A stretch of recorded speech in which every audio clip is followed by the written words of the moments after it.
아시죠? 모르는 사람이 52명이나 되네. 예, 그 교회에 담임하시고 우리 107회기 우리 회록 서기로 하시고 곧 우리 통합총회장이 되실 분이에요.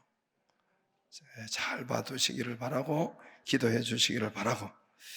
그래서 지난번에도 저도 가고 또 여기 지구장님들이 우리 교회에 오셨는데 뭐 우리 교회 지역장님과 비슷한 분들이 지구장인데 거기 지구장은 우리 지역장님들보다 훨씬은 아니고 조금 더 전도도 잘하시고 왕성하시고 할렐루야.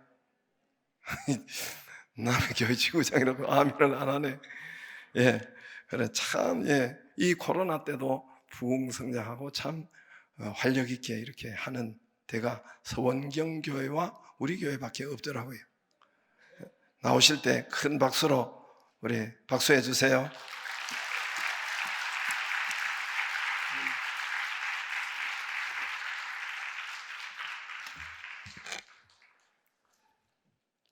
할렐루야. 우리 평소 존경하는 우리 박요셉 목사님, 아버님이 박성구 목사님이셨어요. 멋쟁이셨는데 저는 박요셉 목사님을 이렇게 잘 몰랐는데 우리 이순창 총회장님이 대전 쪽에서 아버님이 목회하신다고 알아보면 알 것 같다고, 알아보니까 박성구 목사님이래요. 근데 박성구 목사님은 저를 너무나 좋아하셨어요. 제가 가르쳤어요. 교수할 때 교수님 하면서 쫓아다니시고 머리 맨날 빗을 갖고 다니면서 빗으셨어. 평상시에 머리도 별로 없으신데. 그래 제가 멋쟁이라고. 그래 목사님 교회도 저를 초청하고 기차에 식당에 초대하셔서 맛있는 음식도 사주고 그래서 늘 기억해요, 가까이. 그런데 또 우리 박요셉 목사님을 이렇게 총회 일하면서 만나게 돼서 저에겐 제 인생의 가장 큰 축복이다, 이런 생각을 해요. 또 사모님 보니까 이 조혼교회 수석장로님이시니까 뭐 따질 것도 없잖아요. 또 이렇게 젊은 분들이 많이 앉아서 이 꼬마로부터 이 찬양하는 분들이 선생님이세요. 중학생 같은데 다 이렇게 찬양을 하고 하는 걸 보니까 젊은 교회 희망이 있다, 멋있다. 또 박요셉 목사님을 제가 볼 때마다 예수님을 보는 것 같아요. 그 자체가 이게 성품이 얼마나 좋으신지 제가 이렇게 도전을 많이 받고 목사님에게 목회에 대한 많은 것을 배우고 있어요. 자, 오늘 제가 여러분들에게 무엇을 전할 수 있을까? 다 잘하고 있다는데 그냥 저를 한번 초청해서 좋은 교회가 얼마나 좋은지 한번 보고 가라. 그래서 저를 부른 것 같아요. 그래서 오늘 오니까 지난번도 지구장들하고 같이 와서 또 점심도 맛있게 먹고 은혜 받고 갔는데 오늘 또 저를 불러주셔서 제가 여러분에게 도전을 받고 은혜를 받습니다. 특히 교사들을 중심으로 해서 세미나라고 해서 제가 또 자료를 파워포인트로 해서 다 준비해 왔는데 우리 박요셉 목사님 만나고 차 타고 오는 동안에 얘기를 들어보니까 이거 하면 다 좋을 것 같고 그 맨날 하는 게 교사 사명이 그런데 그래서 USB 담아왔는데 이걸 꺼내놓지도 않았어요. 그렇지만 하나님이 저를 보내실 때는 여러분들에게 들려주고 싶은 메시지가 있을 거고 여러분이 짧은 시간이지만 1시간 동안 여러분이 도전받고 새롭게 우리나라에서 성장하는 교회가 조훈교회와 서원경교회 두 교회밖에 없다. 그러니까 한번 또 서원경교회는 어떻게 교회가 부흥하는지 또 조훈교회는 어떻게 부흥하는지 서로 격려하고 또 이 정도가 아니고 더 부흥해서 하나님을 기쁘시게 하는 이런 교회가 될 수 있어 하나님의 비전을 이루는 행복한 교회 될 수 있었으면 좋겠다, 이런 생각을 합니다. 자, 교육이 뭘까? 교육은 또 이름이 생각 안 나네. 김인구 목사님이라고 하여 김인지 뭔지 잘 모르겠어요. 이 부산대학교 초대 총장이고 부산대학교를 창설하신 목사님이신데요. 이분이 연세대학교 이 세 번째 3대 총장도 역임하신 대단한 분이에요. 이분이 미국 프린스턴에 가서 공부하시면서 대한민국에도 이러한 하나님이 중심이 되는 학교를 세웠으면 좋겠다 생각하고 부산에 와서 부산대학교를 세웠어요. 그분이 교육이란 정의를 했는데, 교육이란 밖에 버려진 차가운 돌멩이를 혈맥이 흐르게 하여 생명체가 되게 하는 것이다. 멋있지 않아요? 저도 감동해요. 요즘에 젊은 세대 아이들, 우리하고 생각도 다르고 보는 관점이 다르고요. 어른들이 얘기하는 것 관심도 없고 자기들 방식으로 살아가는 그들, 어쩌면 밖에 버려진 차가운 돌멩이에 불과한데 우리 교사들이 그들에게 혈맥이 흐르게 하여 생명체가 되게 하는 것이다. 근데 혈맥이 그냥 흐르냔 말이죠. 그곳에 예수 그리스도를 심어 주어서 혈맥이 흘러 생명체가 되게 하는 것이다. 지금 행복 이 축제를 위해서 분주하게 여러분 기도하고 계시고 셀별로 또 초청을 하고 진행되는 과정이라고 들었는데, 마찬가지 아니겠어요? 세상에 아무리 잘났어도 그 사람들은 생명체가 없어요. 우리가 처음에 만들어질 때, 하나님께서 사람을 만들 때 창세기 2장 7절에 보면 여호와 하나님이 땅에 흙으로 사람을 지으시고 생기를 그 코에 불어넣으니 사람이 생명이 된지라 말씀하고 있어요. 그냥 흙으로 만들어진 사람은 사람이 아니란 말이에요. 그것으로 완벽하지 않으니까 하나님께서 생기를 그 코에 불어넣으심으로 생명이 되게 했다. 생명, living being이라는 거예요. 살아있는 존재가 되게 됐다. 이것을 다른 말로 표현하면 영적 존재가 되게 됐다라고 하는 거예요. 그러니까 아담이 범죄함으로 선악과를 따먹음으로 인해서 에덴 동산에서 추방당함으로 이제 그때부터 여자들이 해산의 고통을 겪고 남자들은 이마에 땀을 흘리지만 여전히 가시넝쿨 속에 이렇게 힘든 삶을 살아갈 수밖에 없는 거죠. 이것은 어쩌면 하나님을 떠난 인간에게 주어진, 다른 것은 다 임의대로 하지만 에덴 동산 중앙에 있는 선과 악을 아는 나무 열매를 따먹으면 정령 죽으리라 말씀하셨는데, 사단이 뱀의 달을 쓰고 와서 너가 그것을 먹으면 하나님이 될까 봐 하나님께서 그걸 먹지 말라고 하셨다. 죽을까 하노라. 물음표를 던지는 거예요. 여기에 하와가 속았고 자기만 속으면 되는데 자기 남편 아담에게까지 그것을 따먹도록 해서 결국 저주 아래 놓이게 된 거죠. 정령 죽으리라. 뭐가 죽었어요? 하나님이 사람을 처음 만들 때 두 개의 생명을 주었어요. 하나는 육신적 생명, 또 하나는 생령을 그 코에 불어넣음으로 생명이 됐다. 생기를 코에 불어넣음으로 생명이 됐다. 이건 영적 생명인 거예요. 에덴 동산에서 추방당함으로 영적 생명이 죽은 거예요. 그런데 예수님께서 다시 이 땅에 오셔서 십자가에 못 박혀 죽으심으로 그 예수를 믿는 자마다 하나님의 자녀가 되어 다시 예수의 이름으로 영적 생명이 회복되었다. 그러니까 우리는 두 개의 생명을 갖고 사는 사람들이에요. 육신적 생명뿐 아니라 영적 생명을 갖고 사는 사람. 세상 사람들은 육체적 생명밖에 없어요. 죽으면 그것으로 끝이에요. 지옥행이란 말이죠. 그러나 우리는 육신의 생명, 그것이 죽어도 그것으로 끝나는 것이 아니라 영적 생명이 있기에 영원한 세계 속에서 천국을 경험하며 새로운 세계를 맛보며 살아갈 수 있다. 이걸 Eternal Life라고 그러죠. 영원한 생명. 여러분은 세상 사람과 다르게 영적 생명을 가지고 있는 사람이기에 육체적 생명을 가지고 있는 사람과 똑같은 방식으로 똑같은 가치를 갖고 살면 안 된다는 거죠. 할렐루야. 그럼 우리는 어떻게 교사로서, 오늘 교사의 영성이라고 제가 제목을 붙여봤어요.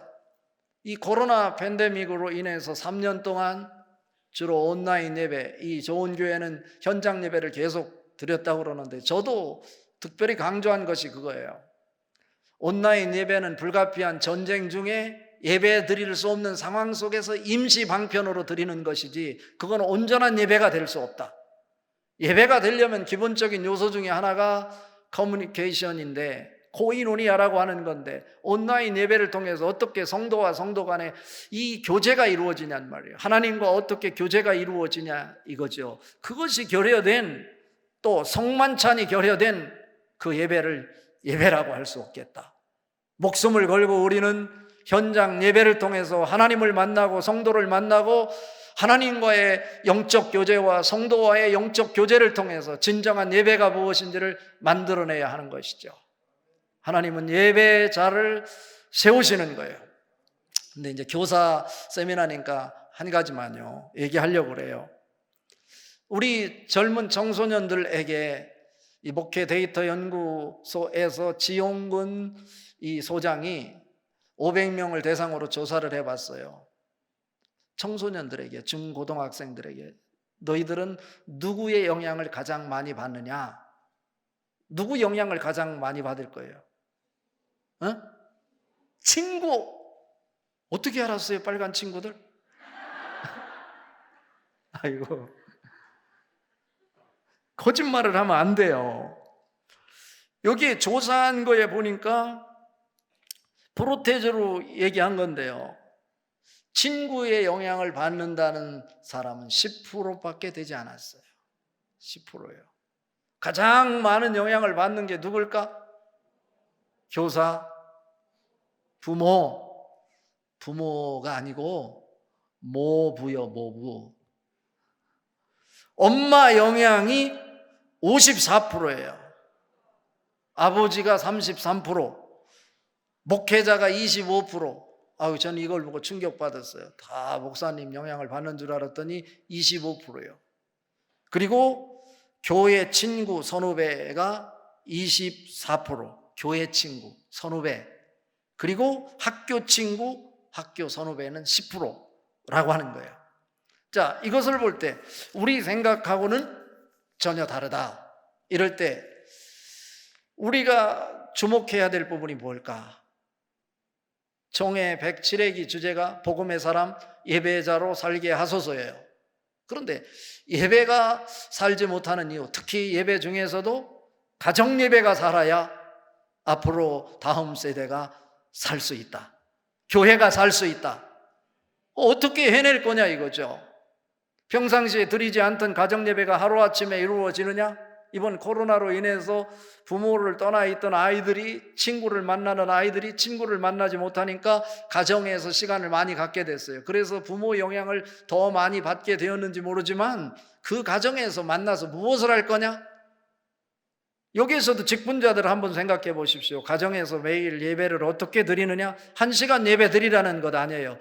5분을 드리고 10분을 드리더라도 시간을 정해놓고 함께 하나님 말씀을 묵상하고 하나님을 생각하는 시간을 갖는 것, 그래서 신앙의 영향력을 자녀들에게 끼치는 것, 어떻게 해낼 건가? 우리 교사들 한번 손 들어봐요. 교사들. 좋아요. 저는 저희 교회에서도 이렇게 강조하는 거예요. 우리에게 공예배가 있잖아요. 적어도 주일 낮, 주일 오후, 저희 교회는 저녁 예배 드리는데 수요 예배, 또 여러분 세일 모임이 있다고 들었는데요. 교사가 아무리 머리로 지식으로 학생들을 가르친다고 그 가르침이 이루어질까? 아무리 유아부 아이들이라도요, 못 듣는 것 같아도 자기 선생님들이 어떻게 신앙생활하고 있는지 다 보고 있다는 거예요. 무엇으로요? 지식으로? 아니요. 삶으로 보고 있는 거예요. 자기가 예배를 제대로 드리지도 못하면서 말로 아무리 아이들에게 가르치더라도, 가정에서도 마찬가지인 거예요. 그러면은 아이들이 부모님 말을 어떻게 들을까요? 엄마, 아빠나 잘하시오. 이 충청도 말로. 그렇잖아요? 다른 것 없어요. 말보다는 자기의 삶을 통해 복음의 사람이라면 예배자로 살아가는 모습을 보여줘야 돼요. 아무리 비가 와도 눈이 와도 우리 엄마 아빠는 예배를 드리러 교회로 가는 부모님이다. 그래서 자랑거리가 되어야 된다 라고 하는 것이죠. 그것이 안 되면 안 되는 거예요. 울려서 이게 뭐가 켜놨나 싶어서. 자, 여러분에게 물어봅니다. 제가 시간이 1시간 딱 할 수밖에 없어요. 저는 한번 마이크 잡으면 2시간이 기본인데 기차표를 끊어놔서 10시면 나가야 돼요. 하다가 더 듣고 싶으면 다음에 한 번 더 부르면 돼요. 1부, 2부, 3부 있잖아요. 연속곡도 한 번 보면 2회가 있고 3회가 있고. 그래서 제가 아쉬움으로 물음표를 던지고 갈 거예요. 교사 세미나는 요 정도 하면 되는데, 제가 교사의 영성이라고 그랬어요. 그렇다면 교사로서 갖추어야 될 영성 뭘까? 오늘 저는 3가지를 말씀드리려고 그래요. 교사가 아닌 분은 그냥 성도의 영성, 기독교인의 영성이라는 이름으로 들어도 관계없어요. 누구에게나, 기독교인에게. 이 세상에 여러분과 같은 사람이 몇 명이나 살까요? 지구상에? 여러분이 한번 말해봐요. 교사들은 또 기본적인 지식이 있어야 돼요. 몇 명 살까요? 이 지구상에? 인구, 세계 인구가 얼마나 될까요? 나 자신 있게 70억이라는 사람 손 들어봐요. 네. 68억이라는 사람 손 들어봐요. 네? 80억! 어떻게 알았어? 저 가르칠 게 또 없네. 인터넷 벌써 찾아본 거예요? 이미 뉴스에서도 밝혀졌고요.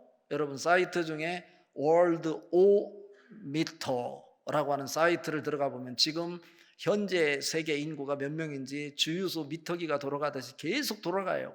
오늘 죽은 사람 숫자, 오늘 태어난 사람 숫자, 오늘 보험료로 지급된 숫자 등등의 통계 자료가 실시간으로 나와요. 실시간.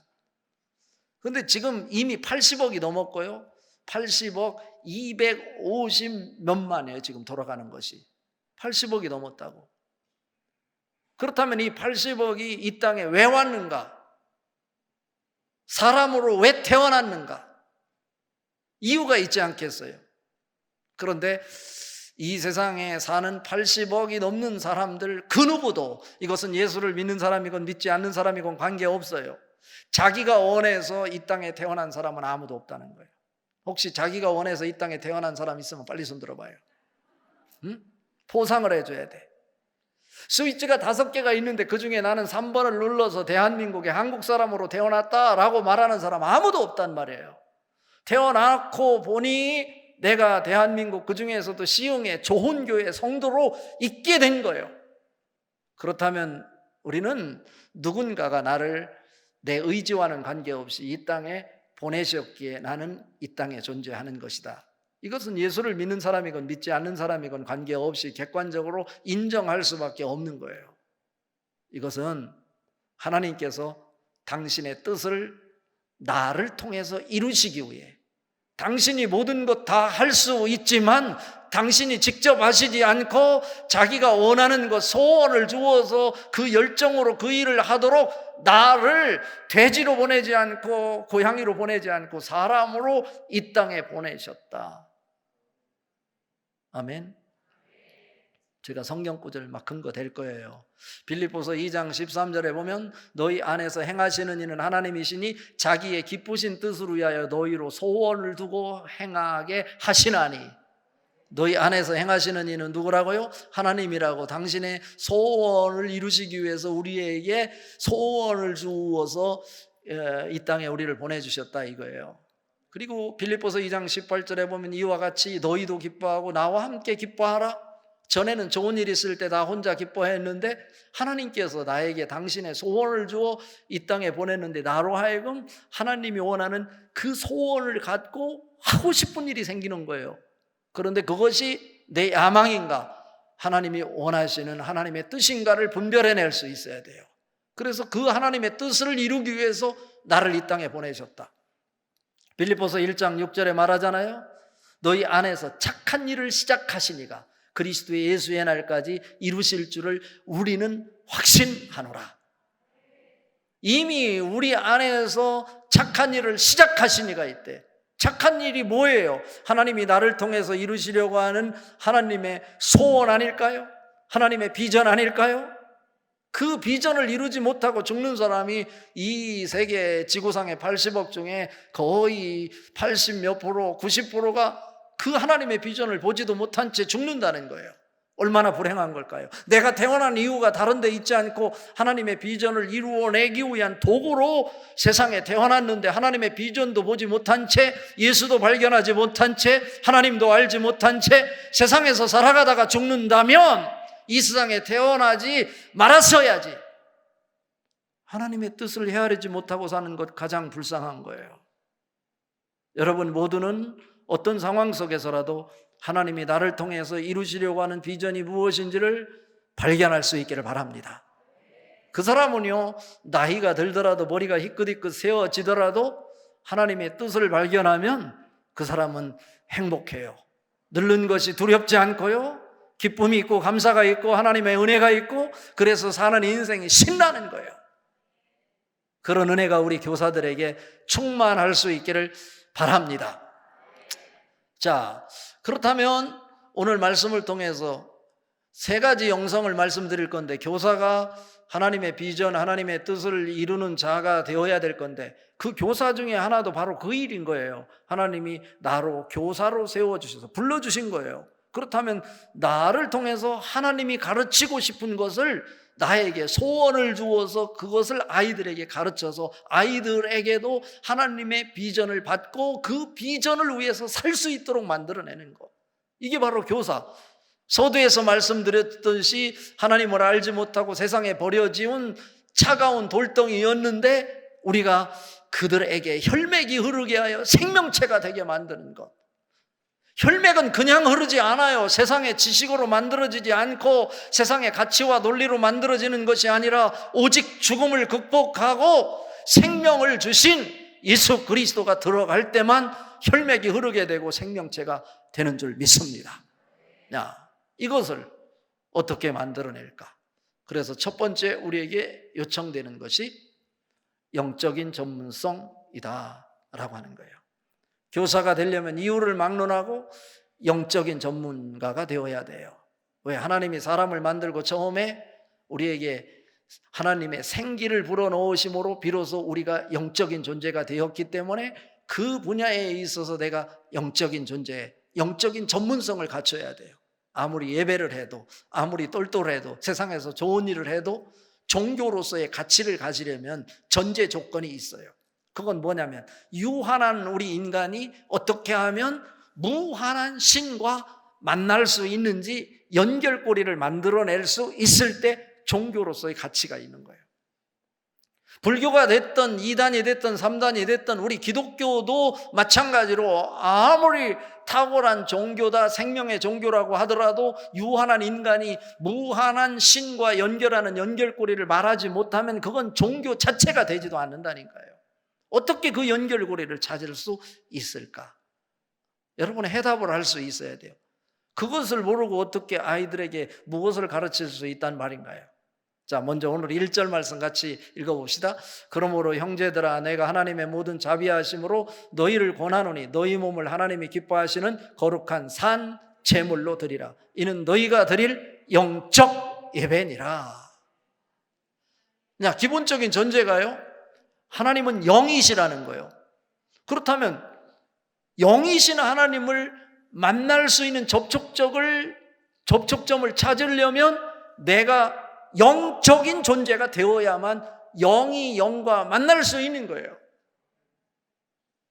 고린도전서 2장 14절에도 보면 영적인 것은 영적으로 분별하느니라 말씀하고 있고, 고린도서 3장 17절에 보면 주는 영이시니, 영이시니 주의 영이 계신 곳에는 자유가 있느니라 말씀하고 있고요. 로마서 8장 5절 6절에 보면 육신을 따르는 자는 육신의 일을, 영을 따르는 자는 영의 일을 생각하나니 육신의 생각은 사망이요 영의 생각은 생명과 평안이니라. 요한복음 6장 63절에 보면 살리는 것은 영이니 육은 무익하니라. 내가 너희에게 이른 말이 영이요 생명이니라 말씀하고 있어요. 오늘 읽은 이 말씀도 보면 너희 몸을 하나님이 기뻐하시는 거룩한 산 제물로 드리라. 이는 너희가 드릴 영적 예배니라. 제물이 뭔가요? 하나님 앞에 제사 드릴 때 짐승을 잡아서 각을 떠서 제물로 드리는 것이 제물이에요. 제물. 죽은 제물이잖아요. 그런데 오늘 말씀은 산 제물로 너를 드리래요. 이 제물, 여기서 제물이라고 하는 너희 몸을 할 때 이 몸, 이게 헬라 철학이 발달되어 있던 그 당시에 로마 시대의 상황 속에서 그들에겐 도저히 납득이 되지 않았어요. 영적인 것은 진리고 육신적인 것은 죄고 나쁜 것이라고 생각했던 그들에게 이 몸을 제물로 드리는 것이, 그것이 영적 예배라고 하는데 그들이 이해가 되지 않아. 이건 문자적으로 이해를 하면 안 되는 거예요. 너희가 너희 몸을, 헬라어 원어 성경에 보면 소마라고 하는 단어를 써요. 소마라고 하는 단어는 그냥 이 고기 덩어리로서의 육체를 얘기하는 것이 아니라 이미 예수 그리스도를 통해서 구원을 받아 변화된 인격체로서의 몸을 소마라고 해요. 그러니까 예수 그리스도의 보혈의 피가 내 속에 흘러 들어와 그 보혈의 피로 나의 죄성이 해결됨으로 인해서 인격적인 존재, 그래서 하나님과 영적 소통이 이루어지는 그 몸이 우리 일상의 삶 속에서 하나님께 드려짐으로 살아있지만 내 소리가 없고 오직 제물로서 하나님 앞에 온전히 드려지는 삶이 될 때 그것이 바로 영적 예배다. 할렐루야. 그런데 우리 생각이 너무나 많아요. 우리는 자꾸 내 생각에는 어떻고 저쩌고 하는데 교회에서는 그런 걸 따지는 게 아닌 거예요. 아무리 세상에서 잘나고 똘똘하고 박사가 10개라 할지라도 하나님 앞에 나오면 하나님 앞에 나는 죄인일 뿐이에요. 그 죄 문제가 해결되지 않으면 우리는 영원히 영적인 존재가 될 수 없는 거예요. 그러니까 1차적으로 영적인 전문성을 가지려면 내가 영적인 존재가 되어야 될 터인데 어떻게 영적인 존재가 될까? 육체를 갖고 죄성을 가지고 있는 우리가 그 죄 문제를 어떻게 해결할 수 있을까? 이것이 해결되어야 돼요. 로마서 3장 23절 24절에 보면 모든 사람이 죄를 범하였음에 하나님의 영광에 이르지 못하더니 그리스도 예수 안에 있는 성량으로 말미암아 하나님의 은혜로 값없이 의롭다 하심을 얻은 자 되었느니라 말씀하고 있어요. 모든 사람이 죄를 범했어. 하나님의 영광에 이르지 못했어요. 그런데 예수 그리스도께서 성량함으로 우리가 하나님의 은혜로 값없이 의로운 자라 인정을 받게 됐다. 그럼 죄 문제를 어떻게 해결할 거냐 이거예요. 요한일서 1장 8절부터 10절까지 이어서 보면 나오잖아요. 만일 우리가 죄가 없다고 말하면 스스로 속이고 또 진리가 우리 속에 있지 아니할 것이요 만일 우리가 우리 죄를 자백하면 그는 미쁘시고 의로사 우리 죄를 사하시며 모든 불의에서 우리를 깨끗하게 하실 것이요 만일 우리가 범죄하지 아니하였다 말하면 하나님을 거짓말하는 이로 만드는 것이니 또한 그 속에 말씀이 있지 아니하리라. 이게 무슨 말씀이에요? 죄 문제가 해결되지 않으면 그건 다 헛것이라는 거예요. 그래서 베드로가 사도행전 2장 38절에 이렇게 고백해요. 베드로가 이르되 너희가 회개하여 각각 예수 그리스도의 이름으로 세례를 받고 제사함을 받으라. 그리하면 성령의 선물을 받으리니. 성령님은 영이시잖아요. 그 성령님이 우리 속에 들어오셔야 내가 영적인 자가 되고 영적인 내가 영적이신 성령님과 소통하여 서로 교제할 수 있고 하나님의 뜻이 무엇인지 하나님의 비전이 무엇인지를 볼 수 있단 말이에요. 그래서 하나님과 나가 교통할 수 있는 접촉점을 찾을 수 있어서 종교로서의 가치를 가질 수 있다. 여러분 모두가 아무리 잘났어도 죄 문제를 예수 그리스도의 이름으로 해결받을 수 있기를 바랍니다. 그래서 여러분이 영적인 자가 될 수 있기를 바랍니다. 요한복음 4장 23절 24절에 너무나 잘 아는 말씀이잖아요. 아버지께 참되게 예배하는 자들은 영과 진리로 예배할 때가 오나니 곧 이때라. 아버지께서는 자기에게 이렇게 예배하는 자들을 찾으시느니라. 하나님은 영이시니 예배하는 자가 영과 진리로 예배할지니라. 제가 더 설명하지 않더라도 우리가 어떤 자로 있어야, 지금도 이 시간 나와서 이 심야 기도에 참여한 여러분들, 세상에 어떤 걱정이 있더라도 그것 붙잡고 있으면 안 돼요. 어떠한 문제를 할지라도 내가 아버지께 나왔으니 하나님이 우리를 만나주시겠다고 약속한 곳이 성전이에요. 그건 공식적인 것이라고. 신명기에 보면 13번이나 반복해서 내가 나의 이름을 두려고 택한 거룩한 장소라고 말하는 거예요.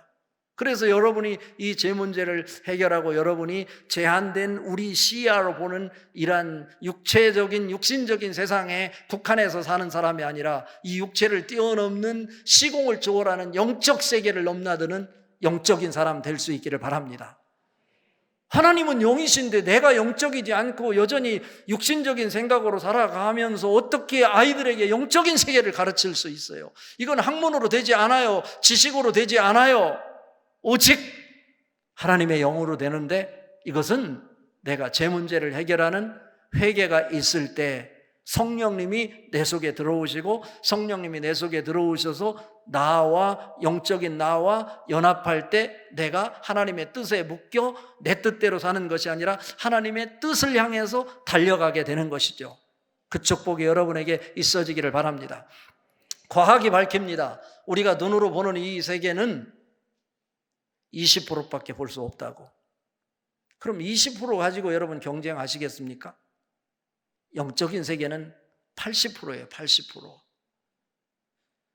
1톤 되는 큰 얼음덩이를 이 바닷속에 빠뜨리면 그 얼음을 볼 수 있는 것 눈으로 20%밖에 보이지 않아요. 80%는 바다의 물속으로 감추어져 있다고. 그러니까 여러분 인생을 그냥 육신적인 생각으로 세상에서 80년, 90년, 100년 사는 거로 끝날 것이 아니고 우리는 죽음의 한계를 뛰어넘는 이 비욘드라고 그러잖아요.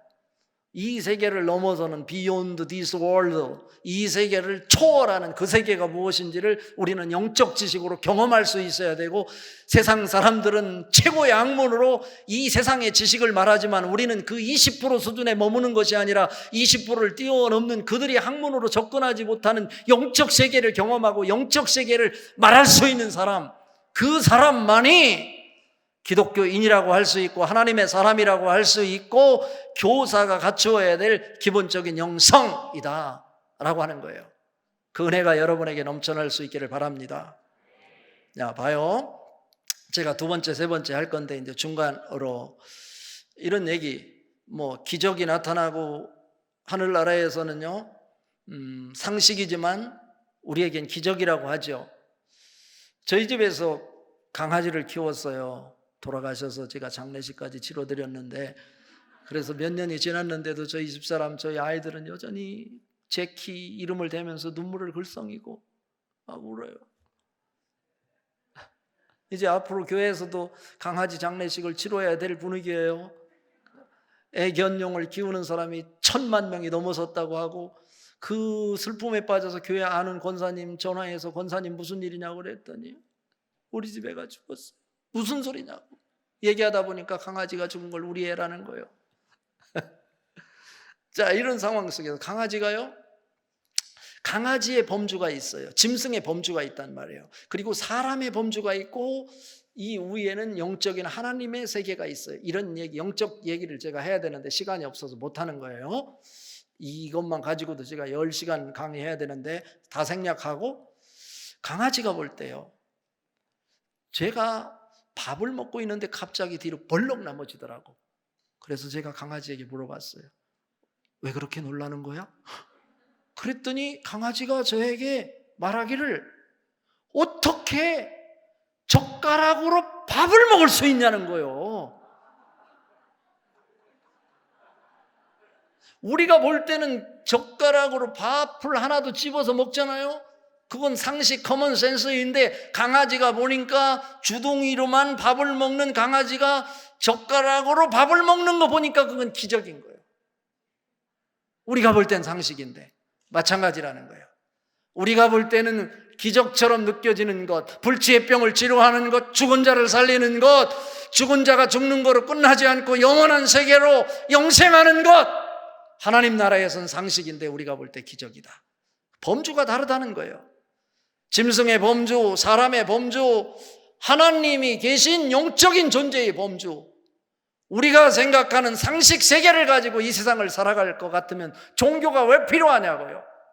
종교 필요 없어요.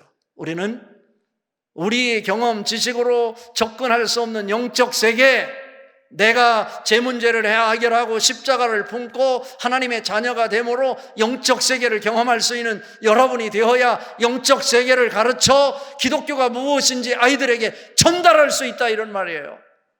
그 은혜가 바로 다른 게 아니고 영적 전문성을 갖추는 자, 영적 예배자. 왜냐하면 우리는 하나님을 만날 수 있는 길이 예배를 통해서 만나는 거죠. 로마서 12장 1절이 바로 이번 107회기 총회 주제 성구예요. 구약 성경은 시편 50편 5절이잖아요. 나의 성도를 내 앞에 모으라. 그들은 나와 제사로 언약을 맺은 자로다라고 얘기를 하고 있어요. 제사가 예배잖아요. 우리는 비로소 하나님과 예배를 통해서 만남으로 언약 관계를 맺은 사람들이라. 그래서 하나님의 자녀가 되어 있다. 그러니까 우리는 이유를 막론하고 예배하는 자가 되어야 돼요. 이 땅에 태어난 이유가 무엇인지 우리는 내가 원해서 태어난 사람 아무도 없다고 그랬어요. 우리는 이 땅에 두 가지 목적으로 해서 태어났어요. 그것을 여러분에게 알려드리려고 그래요. 성경에서 제가 찾았는데요, 구약 성경에서 한 기둥, 신약 성경에서 한 기둥인데요, 구약 성경에 출애굽기 3장 12절에 보면 하나님이 이르시되 나는 반드시 너와 함께 있으리라. 내가 그들을 애굽 땅에서 인도하여 낸 후에 거기서 너희가 이 산에서 하나님을 섬기리니 이것이 내가 너를 보낸 증거니라. 모세에게 하는 소리예요. 너희가 이 산에서 하나님을 섬기리니, 하나님을 섬긴다는 것 NIV 영어 성경에 보면 You worship God이라고 나와요. 네가 하나님 앞에 예배할 거다. 이 산에서 예배를 통해서 언약을 맺은 자라는 거예요. 출애굽기 5장 1절 3절에서 이 애굽에서 430년 동안 종살이하던 이스라엘 백성들, 모세가 바로에게 내놓으라 하니까 왜 내 백성을 데려가려고 하냐 그랬더니 하나님께서 말씀하시기를 이 내 백성들을 광야로 3일길 가서 거기서 하나님을 예배하게 하기 위함이다라고 나오는 거예요. 3일길은 왜 그럴까요? 이건 성경에서 뭐냐면 3일길은 적군이 추격할 수 없는 최소한의 거리를 3일길이라고 얘기하는 거예요. 예수님이 3일 만에 살았어요. 그 어떤 어둠의 세력도 죽음도 따라올 수 없는 그 기간을 3일이라고 얘기하는 거예요. 결국 우리는 무엇이라고요? 예배를 위해서 태어난 자다. 그래서 복음의 사람 예배자로 살게 하소서. 여러분 할 수 있으면 뭐 해야 돼요? 예배 드릴 때마다 나아가 예배자로 서 있어야 돼요. 왜? 내가 태어난 이유가, 내가 죽지 않고 살아있는 이유가 예배자로 서 있기 위해서 존재하는 거예요. 이게 왜 자꾸 예배 드리냐 이러지 말고 내가 태어난 이유가 예배하기 위함이요. 그럼 예배를 자꾸 드려야지. 그럴 때 나의 존재 의미가 만들어지는 거고 하나님이 나를 이 땅에 보낸 이유가 바로 예배하기 위함이다. 이 사실을 놓치지 않기를 바랍니다. 이것만 성공해도 반쪽 성공한 거예요. 신약 성경에서 찾는 것은 사도행전 1장 8절과 2장과 연관해서 예수님의 제자들이 예수님이 십자가에 못 박혀 돌아가시는 걸 보고 자기들도 같은 패라 생각해서 자기들도 체포될까 봐 두려워서 문을 걸어 잠그고 벌벌 떨고 있었어요. 그런데 부활한 예수님을 경험한 이 여인들의 말을 듣고 그들이 예루살렘에 벌벌 떨고 있는 곳에 와서 그 얘기를 듣고 그들이 이 말씀을 듣는 순간 성령이 역사했어. 성령이 말씀했잖아요. 뭐라고요? 예수님이 내가 너희를 떠나는 것이 너희에게 유익이라. 내가 너희를 떠나지 않으면 보혜사가 너희에게 오시지 아니할 것이요 내가 너희를 떠나면 내가 보혜사를 너희에게 보내리니 라고 말해요. 보혜사가 뭐예요? 성령을 얘기하는 거잖아요. 그런데 그 보혜사는 시간 공간을 초월하는 거예요. 예수님이 이 땅에 계실 때는 시간 공간의 제약을 받았지만 이 부활하시고 승천하심으로 다시 보내주신 성령은 시공을 초월하여 역사하는 분이라고. 보혜사. 요한복음 14장 26절에 보면 보혜사 곧 하나님께서 내 이름으로 보내실 성령 그가 너희에게 모든 것을 가르치고 내가 너희에게 말한 모든 것을 생각나게 하리라. 우리가 무엇인지 알지 못할 때 우리에게 가르치시는 분이 성령님이에요. 우리가 그동안 배운 하나님 말씀이 뭔지 모를 때 그 말씀이 떠올라서 하나님이 누군지, 우리가 무엇을 해야 기쁨인지 하나님이 기뻐하시는지 알도록 이끌어 주시는 분이 성령이시다 이거예요. 그분이 내 속에서 사셔야 돼요. 그렇다면 이 사도행전 1장 2장을 통해서 우리가 이 땅에 태어난 이유가 뭐냐? 선교를 위해서 태어났다. 제가 선교학 교수 출신이에요, 참고로. 그렇다면 선교가 뭔지 제가 조금 알지 않겠어요? 한국선교신학회 전국 학회장까지 해서 교수들을 데리고 내가 그 논문을 발표하고 그들을 지적하고 이끌었던 사람이에요. 국제학술도 이끌고 했던 사람이니까 선교에 대해서 꽤 안다고 까부는 사람이에요. 제가 선교란 단순히 복음을 전파하는 것으로 끝나지 않고 복음을 받은 사람이 처해져 있는 이 상황이 일그러졌을 때 일그러진 부분을 치유하는 역할까지 감당하여 샬롬의 세계가 되게 만드는 것, 선교이다. 단순히 예수를 전하는 거로 끝난다면 전도, 이벤젤리즘이라면 그들이 처해져 있는 상황까지 치유함으로 이 샬롬의 세계, 건강한 세계를 만들어내는 것, 이것이 선교다. 와카리마스까? 이해가 되나요? 이해를 하셔야 돼. 그렇다면 우리가 이 땅에 존재하는 이유는 두 개란 말이에요. 하나는 예배하기 위함이고 또 하나는 선교하기 위함이고, 여러분이 행복 축제를 하는 것도 바로 선교의 일환으로 하나님을 알지 못하는 자들에게 예수를 전해서 그들로 하여금 하나님을 알도록 만들어내는 거예요. 밖에 버려진 차가운 돌멩이들에게 혈맥이 흘러 생명체가 되게 하는 거예요. 육체적 엔진 80년만 쓰면 그냥 고장나서 죽어버릴 그 인생에게 영원히 죽지 않는 방법이 영적인 엔진이 있어야 된다, 영적인 생명이 있다라고 하는 것을 가르쳐주는 것, 이것이 생명축제란 말이죠. 왜 안 믿어? 믿어야 돼. 그러면은 기독교인의 기준이 뭔가요? 왜 기독교인이라고 하나요? 왜 크리스찬이라고 하나요? 이 근거도 성경에서 찾아야 돼요. 예배를 드리면 기독교인인가요? 내가 선교하면 기독교인인가요? 성경에서 분명히 기준이 있어요. 꼭 받아 썼다가 암송하세요. 로마서 8장 9절에 그 해답이 있는데요. 만일 너희 속에 하나님의 영이 거하시면 너희가 육신에 있지 않고 영에 있나니 누구든지 그리스도의 영이 없으면 그리스도의 사람이 아니니라. 뭐라고? 기독교인의 기준은 다른 것이 아니라 내 속에서 예수님이 계시면 기독교인이고 내 속에 예수님이 살지 않으면 기독교인이 아니라는 거예요. 예배하더라도 그 사람 속에 예수님이 살고 계시지 않으면 기독교인이 아닌 거예요. 내가 선교를 하더라도 그 속에 예수님이 살지 않으면 기독교인이 아니요. 그러니까 우리는 항상 무엇을 물어봐야 돼요? 내 속에 예수님이 계신지 살고 계신지 아닌지를 물어봐야 돼요. 요한일서 12장에 보면 아들이 있는 자는 생명이 있고 아들이 없는 자, 하나님의 아들이 없는 자에게는 생명이 없느니라. 생명이 있어야 기독교인이요, 예수님이 내 속에 살아야 기독교인이에요. 요한일서 3장 4절에 보면 죄를 짓는 자마다 불법을 행하나니 죄는 불법이니라. 아주 중요한 말이에요. 죄를 짓는 자마다 불법을 행하나니, 이것은 뭐예요? 세상에 어떤 사람은 막 잘났고 윤리적이고 그래서 법 없이도 산다는 사람이 있어요. 그런데 이 성경에 보면 죄를 짓는 자마다 불법을 행하나니, 아무리 똘똘하고 좋은 일을 해도 자기 법으로 산다는 사람, 이건 죄인이에요. 죄인. 그런 사람은 불법을 행하는 자고 죄는 불법이라. 하나님을 믿지 않는 게 죄인 거예요. 요한일서 3장 8절에서 이어서 말해요. 죄를 짓는 자마다, 지금 불법을 행한다고 그랬잖아요. 죄를 짓는 자마다가 마귀에게 속하나니 라고 나와 있어요. 마귀는 처음부터 범죄함이라 라고. 자, 그렇다면요, 기독교인이 뭔지 기준을 삼았어요. 내 속에서 예수님이 살면 기독교인이고 예수님이 살지 않으면 기독교인이 아니야. 그럼 여러분은 기독교인으로 살려면 죄 문제를 해결해서 죄가 있으면 내 속에 예수님이 못 들어와요. 그분이 들어와서 사실 수 있도록 해야 되는 거죠. 자, 그러면 또 이제 조금 제가 진도를 나가볼게요. 구원에는 이 성경에서 구원을 얘기할 때 세 가지 구원이 있다고 얘기해요. 1단계 구원은 뭐냐면 이 장소 이동으로서의 구원이에요.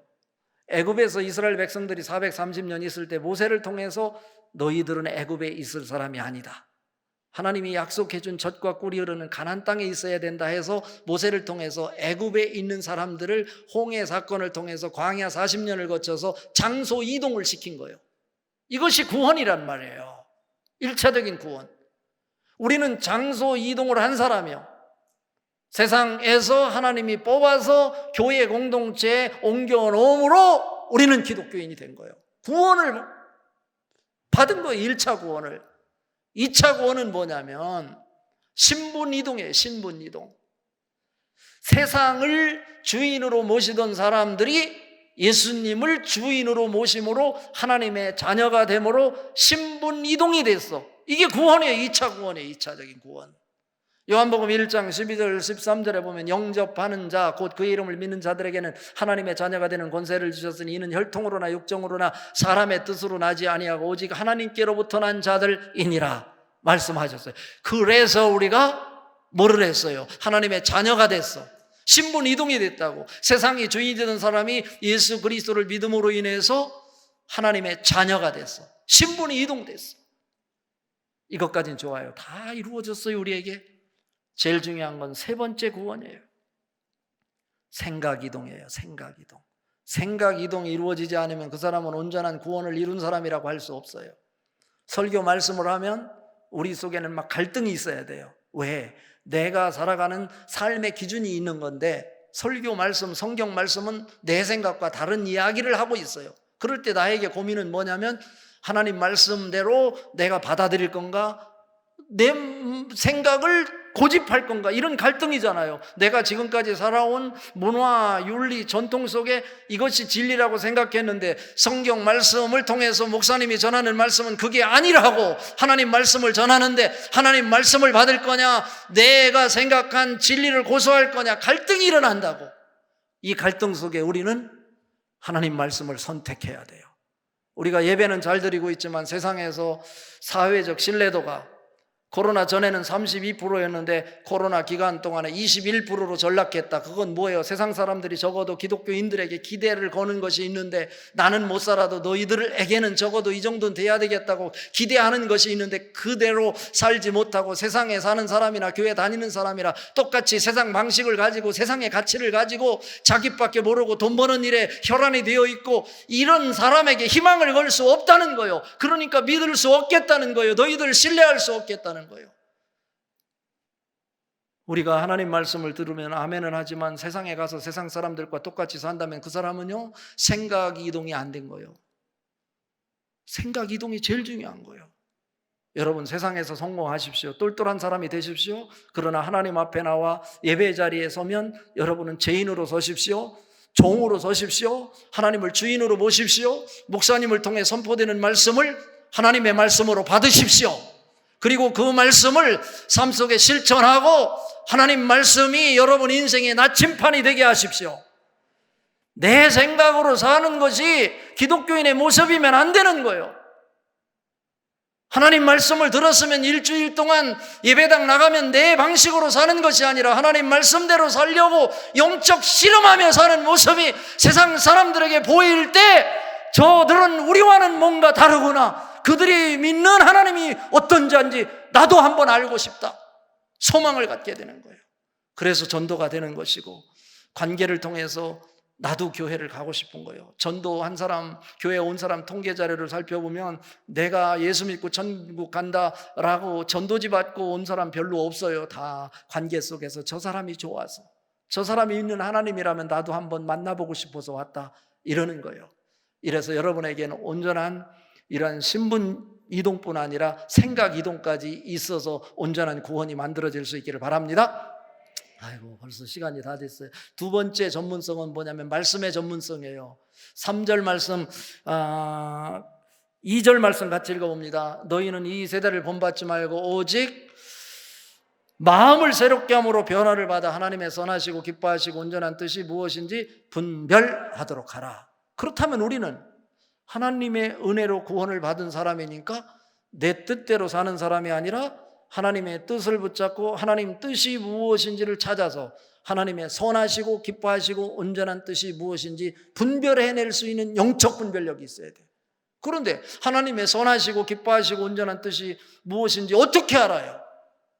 그걸 알 수 있는 길은 해답이 다른 데 있는 게 아니고 세상의 지식에 있는 것이 아니고 성경 말씀에 그 해답이 있다라고 하는 거예요.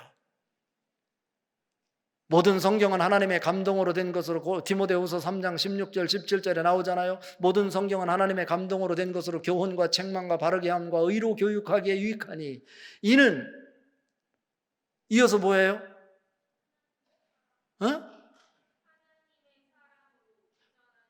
하나님의 사람을 온전하게 하며 또 모든 선한 일을 행할 능력을 갖추게 하려 함이라. 성경 속에 해답이 있다고요.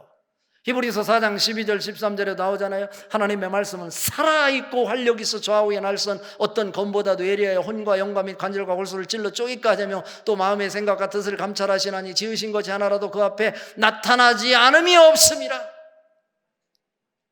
하나님의 말씀은 생명이에요. 찔러 쪼개기까지 한다고요.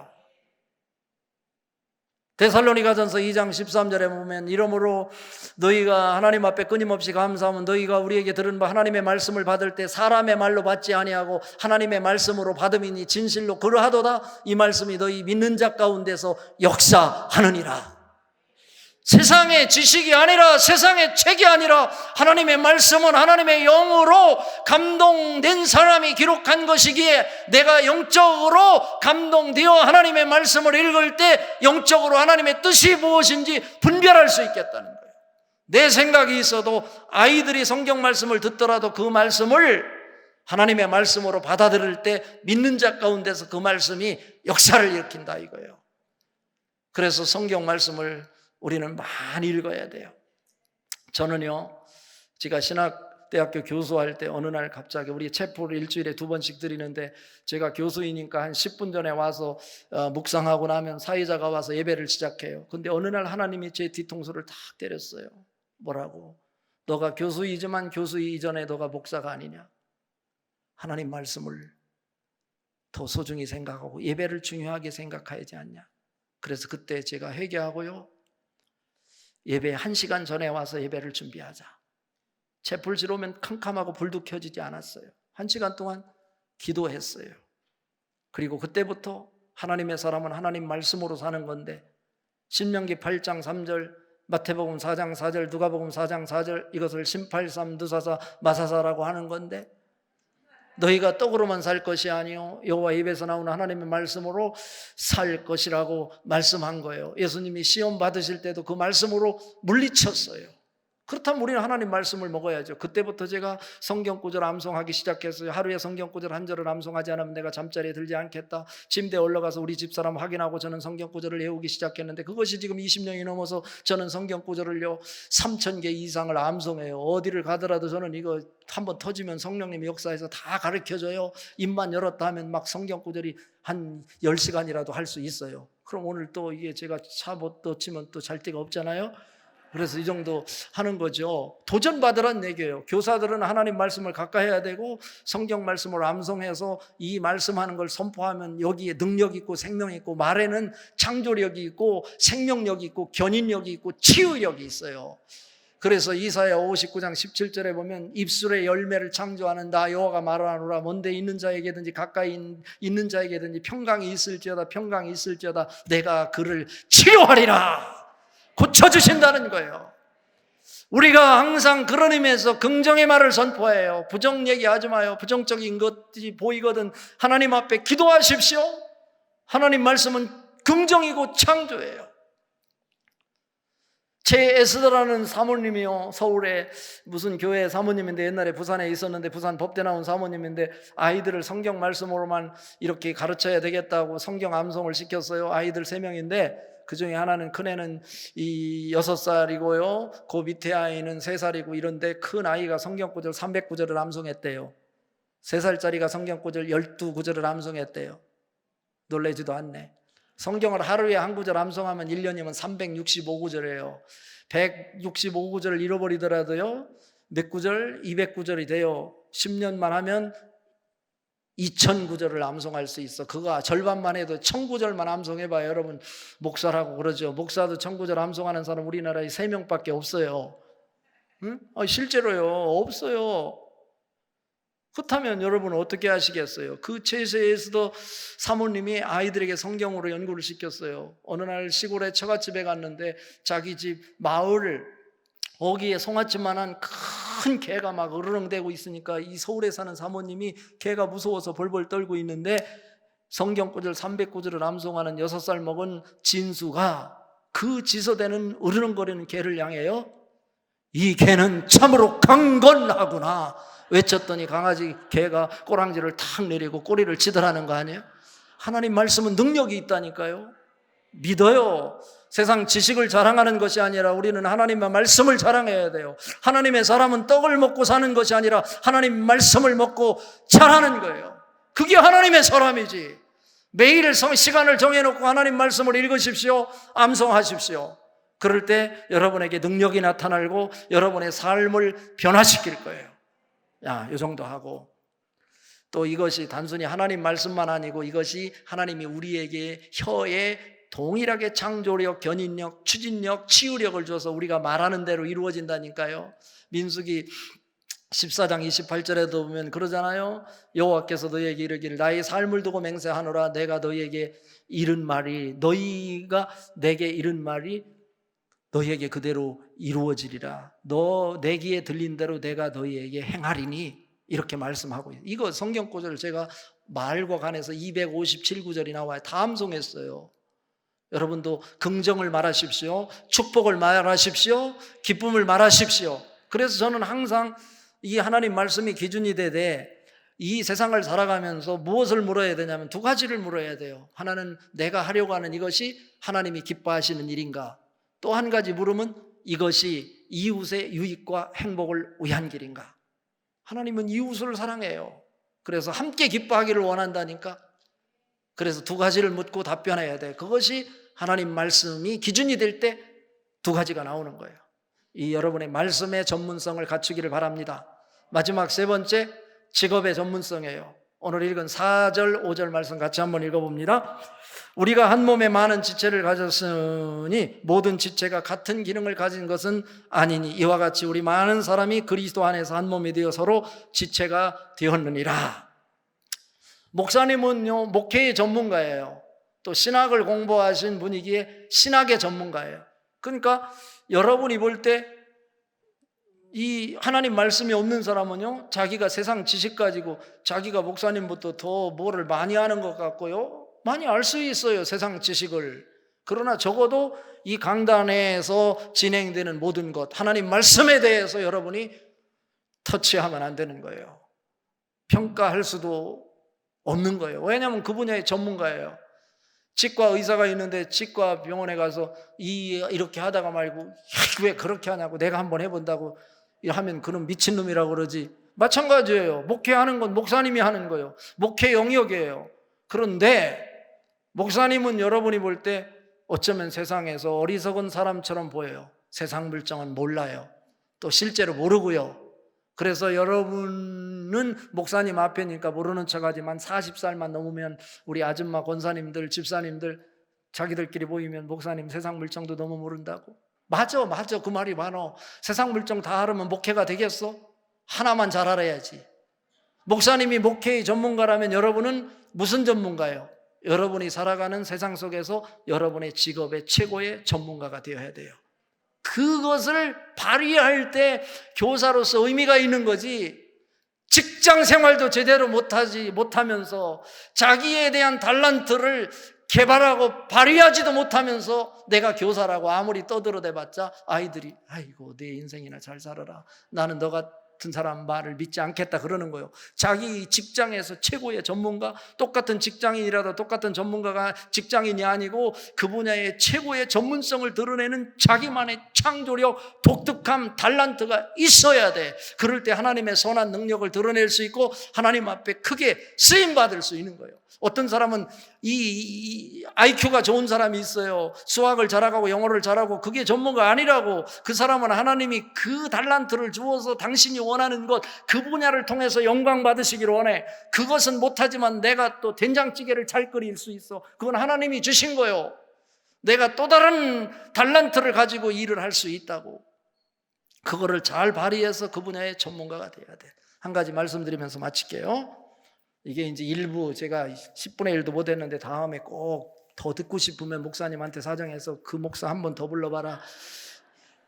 모든 연속극은 1회보다 2회가 재미있고 2회보다 3회가 3회보다 4회가 더 가면 갈수록 진국인 거예요. 하나님 말씀은요.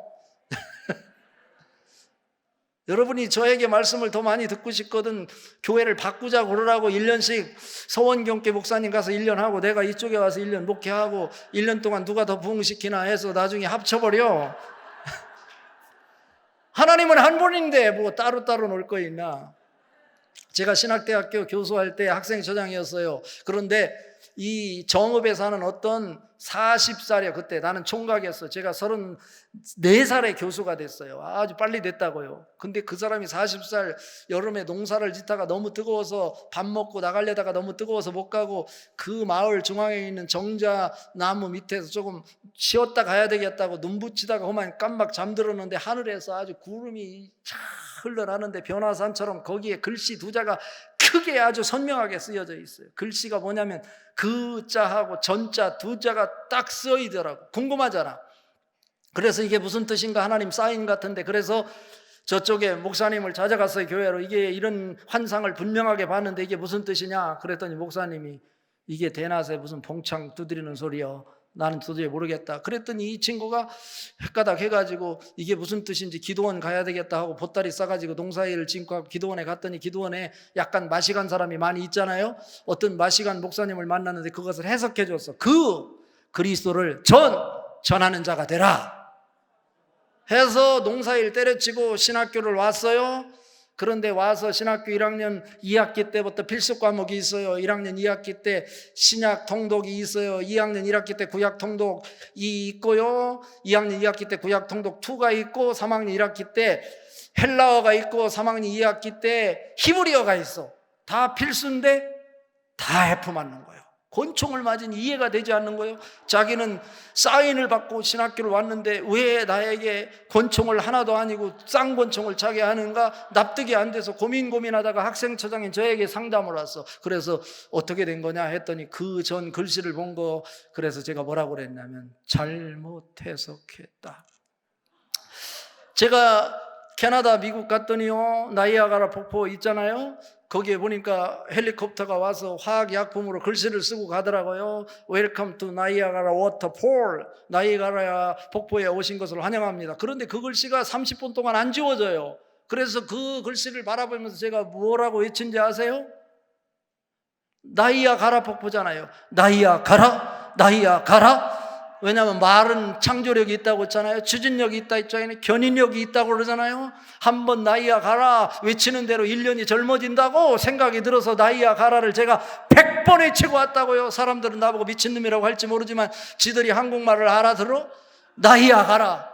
여러분도 젊어지고 싶거든. 나이 드는 것이 억울하거든. 목사님 사모님 모시고 나이아가라 폭포에 가서 나이아가라를 100번 외치면 여러분 100년 젊어진다니까.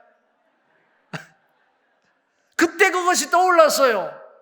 그래서 그 친구에게 제가 뭐라고 말했냐면 너 잘못 해석했다. 내가 선창해봐라. 그 일에 전념하는 자가 되라 해서 자퇴 처리해서 제가 집으로 돌려보냈어요.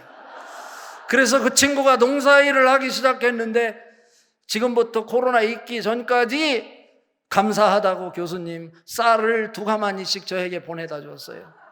근데 코로나가 터지면서 은혜도 잃어버렸는지 이 친구가 저에게 쌀을 지금은 안 보내와요. 그 친구 보니 손이 얼마나 큰지 소뚜껑 많아요. 하나님이 이 땅에 보낼 때요, 글씨를 써서 살 사람, 또 농사를 져서 살 사람 다 자기가 원하는 소원을 이룰 조건을 갖추어서 보낸다고. 그러니까 손 큰 사람이 교수하려고 하지 마, 연구원 하려고 하지 마, 힘들어, 데모에 실력 없다고. 손 큰 사람이 목사를 해도, 아, 예쁘시네. 우리 목사님은 목회자의 손이요, 목회자의 손. 예수님 손이요, 예수님 손. 오늘 짧은 시간이지만 제가 3가지 말씀드렸어요. 교사는 그냥 되는 것이 아니고 밖에 버려진 차가운 돌멩이를 혈맥이 흐르게 하여 생명체가 되게 하는 거다. 이게 세상의 지식으로 안 된다. 교회, 종교가 성립하려면 무한한 신과 유한한 인간이 어떻게 하나로 만날 수 있는지를 말할 수 있어야 된다. 하나님은 영이시기에 이유를 막론하고 내가 제 문제를 해결해서 내가 영적인 자가 되어야 영과 영이 만날 수 있다. 그래야 교회로서, 기독교인으로서 의미를 갖는다. 기독교인의 기준은 뭐라고요? 내 속에 예수님이 살아야 기독교인이요. 로마서 8장 9절을 암송하셔야 돼요. 오늘부터. 다른 것 변두리에서 찾지 말고 핵심에서 찾아야 돼. 2번째는 하나님이 기뻐하시고 이웃의 유익과 행복을 구하고 하나님의 선하시고 기뻐하시고 온전한 뜻을 찾아서 그 일을 해야 될 터인데, 그 해답이 어디에 있다? 하나님 말씀에 있다. 그러니 하나님 말씀의 전문가가 되어야 되죠. 오늘부터 성경 구절 하나씩 암송하겠다고 다짐하고 결단하고 매일 암송하십시오. 내년에 와서 제가 확인할 거예요. 3번째는 뭐라고? 아무리 교회 열심히 하더라도, 방언을 하고 통변을 하더라도 자기의 일상의 삶 속에서 전문성을 갖추지 않으면 세상 사람들에게 손가락질을 받는다. 하나님이 기쁨을 만들어내기 위해서는 나의 삶 속에서 너희 몸을 거룩한 산 제물로 드리라.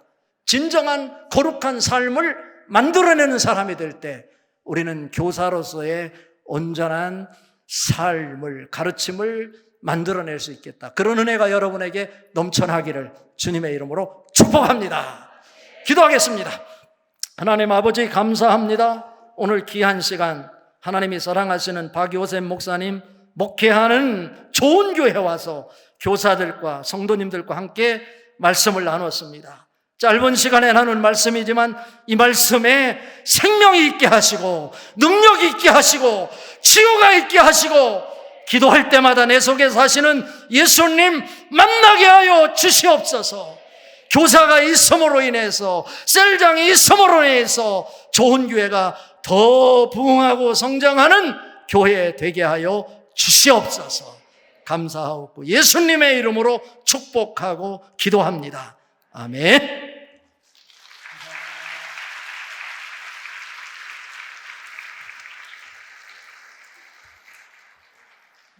네, 빨리 가세요. 그리고 뒤에 2대나 더 있으니까 가다 놓치면 그거 타면 돼요. 예, 목사님, 교수님, 총장님이래 가지고 길을 팍 죽여놓고 가네요. 예, 돌덩이에게 혈맥이 흐르게 하라. 할렐루야. 기억하셨죠? 제가 오늘 안 것이 또 하나 있습니다. 목사님 말씀 듣다가 또 새롭게 안 것이 하나 있어요. 우리 사람은 젓가락으로 숟가락으로 밥 먹는데 걔는 입으로 먹는 것. 아니 그랬구나. 걔도 숟가락으로 젓가락으로 먹나. 그동안 그렇게 그냥 아무 생각 없이 살았는데 가만히 생각해 보니까 걔는 입으로 밥을 먹네. 숟가락 젓가락 없어도 되겠네. 뭐 말인지 잘 몰라요. 그냥 한 소리예요. 우리 찬송가 하나 하고 주의 친절한 팔에 안기세 우리 한번 하고 기도하겠습니다. 기도.